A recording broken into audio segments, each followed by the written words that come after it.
je me suis reconnue dans ce qu'ils ont dit, donc c'est très émouvant, excusez-moi. J'ai une histoire avec le poids très compliquée, et comme beaucoup de personnes ici, je pense. Ça a commencé à l'âge de 20 ans, et bien sûr, au fur et à mesure que les kilos arrivaient, je faisais des régimes, et au fur et à mesure que je faisais des régimes, je perdais du poids, et au fur et à mesure, je reprenais du poids, c'est une mécanique que tout le monde connaît, et donc j'ai perdu certainement des centaines de kilos, mais je les ai repris à chaque fois. Donc on est bien content, jusqu'au jour où j'ai commencé à me poser des questions.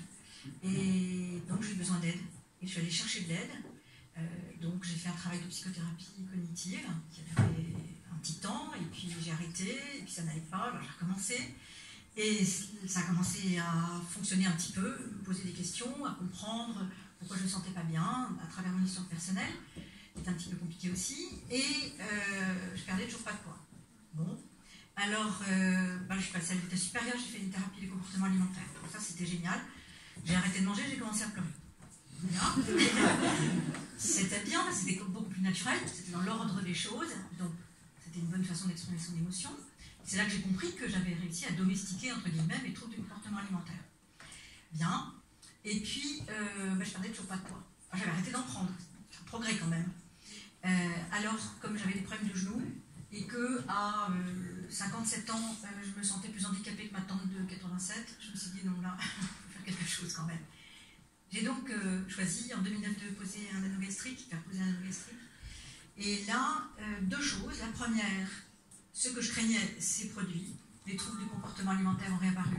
Parce que vivre avec un anneau gastrique, c'est oublier la nature, c'est oublier comment fonctionne le corps.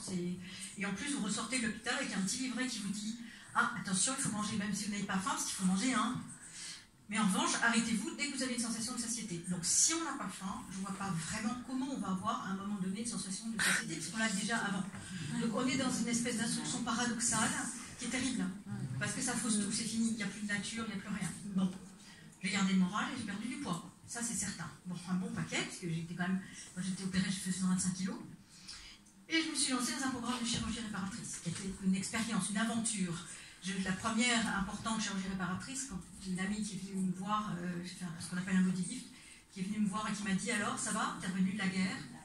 Et franchement, ça traduisait ce que je ressentais. C'était de la guerre, c'était de la violence. C'est une violence auto-infligée. Donc, voilà. À travers tout ce parcours que je vous décris, j'ai réfléchi beaucoup. Évidemment, j'ai appris à faire un travail sur moi-même, donc la mécanique continue, hein, quand on a l'habitude de faire un peu d'introspection. Et en fait, il m'est arrivé quelque chose. En 2013, j'ai failli perdre la vue. Et là, c'était épouvantable. Pendant un mois, on ne connaissait pas les résultats de l'intervention. Donc, si oui ou non, j'allais garder mon œil. Ce qui fait que pendant un mois, j'ai mangé. En fait, il n'y avait plus que ça. J'ai attendu en mangeant. Et j'ai repris 10 kilos en un mois. Et là, j'ai mesuré que je n'étais absolument pas sortie de l'auberge et que j'avais besoin d'aide. Alors, qu'est-ce que j'ai fait? Internet, là, en date. Et j'ai trouvé donc en date. Et j'ai commencé un programme qui a duré 2 ans, donc un parcours d'aide. Au passage, je remercie Alexandra, Louise, avec qui j'ai fait de la psychomotricité, qui n'est plus là, je crois, Claire, pour le groupe de parole. Et j'ai vraiment eu un moment formidable d'aide, de soutien, de partage, où, comme disait Pierre, on n'est pas jugé, on ne dit pas ce qu'on doit faire. On nous écoute, on nous propose un certain nombre de choses, donc ça a été absolument extraordinaire. Et je suis partie vivre en province. J'ai voulu m'investir dans l'aide à moi-même d'abord et aux autres ensuite, parce qu'il y a quelque chose qui est important pour moi comme notion, c'est le recyclage. C'est-à-dire que, et de même qu'on apprend à faire du compost, ou à mettre ses bouteilles en plastique dans les bonnes boîtes, je trouve que c'est précieux de se dire que ce qu'on a vécu peut servir à soi-même pour réfléchir et peut-être à d'autres. C'est un partage d'expérience en fait. Et donc, également, je me suis investie dans une association de personnes corpulentes. J'ai été porte-parole pendant plusieurs années, en parallèle. Donc j'ai rencontré beaucoup de professionnels de santé. Je suis allée à des colloques de la chirurgie de l'obésité. Et c'est là que j'ai appris quelque chose qui a commencé à être dit officiellement. L'obésité est une maladie chronique. C'était un choc, quand même. Mais grâce au travail avec Andate, qui s'est poursuivi malgré le fait que mon cycle était terminé, j'ai compris ça, j'ai achevé de comprendre que c'était une maladie chronique et que je devais vivre avec, et que j'en avais une autre qui était les troubles du comportement alimentaire. Aujourd'hui, je pense que j'en ai une troisième, qui sont les troubles de l'humeur, on est content. Bon, le pari, c'est le tiercé. Le gagnant, je ne sais pas, mais enfin bon, voilà. Et en fait, mon projet, c'est de faire des conférences dans les écoles de santé, les médecins, tous les professionnels de santé, pour leur expliquer ce que c'est que la problématique de l'obésité. J'en ai discuté avec un professeur de médecine qui m'a dit, madame, ma pauvre, vous voulez parler des médecins, mais ils ne vont pas vous écouter.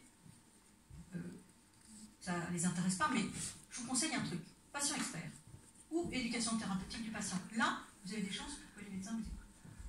Et juste en même temps, par un concours extraordinaire, Andal lançait sa première formation de patient expert. Donc voilà, je remercie Manuel, je remercie Lydie, Chantal, bien sûr, et aussi Alexandra qui est intervenue, et des personnes magnifiques que j'ai rencontrées, comme Véronique, comme Jennifer bien sûr, mais Joséphine aussi qui est là.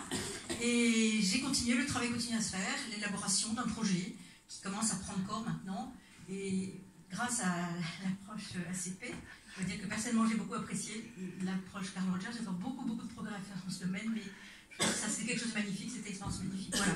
Donc Andal, qu'est-ce que c'est? Pour moi c'est une machine à compost en fait, sous un certain angle, hein, bien sûr. Ça va avec la permaculture, vous remarquerez, hein, c'est pas uniquement côté de la plaque ce que je dis. Hein.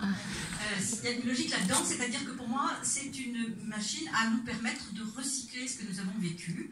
Et c'est sur ce tas de fumier, n'est-ce pas, qui sont nos difficultés de vie que poussent les fleurs magnifiques qu'Andal permet de faire éclore. Je vous remercie beaucoup.